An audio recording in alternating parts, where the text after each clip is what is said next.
Jarod way weight hotel સામે અજાણ્યા truck સાથે પીક અને અકસ્માત થતાં ચાલકનું ઘટના સ્થળે મોત નીપજ્યું। જરોદ વે વેઇટ હોટલ સામે અજાણ્યા ટ્રક સાથે પિકઅપને અકસ્માત થતાં ચાલકનું ઘટના સ્થળે મોત નીપજ્યું।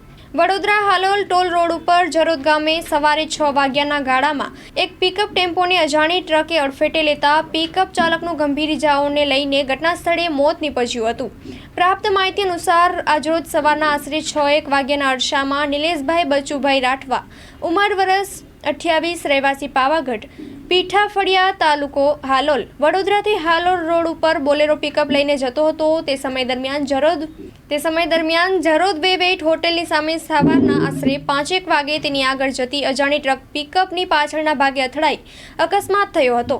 આ અકસ્માતમાં નિલેશભાઈને શરીરે નાની મોટી ગંભીર ઇજાઓ થતાં તેનું ઘટના સ્થળ ઉપર જ મરણ થયું હતું। અકસ્માતની જાણ જરોદ પોલીસને થતાં પોલીસે અકસ્માત સ્થળે પહોંચી લાશને જરોદ રેફરલ હોસ્પિટલમાં પોસ્ટમોર્ટમ માટે મોકલી હતી તેમજ પોલીસે આગળની કાર્યવાહી હાથ ધરી છે।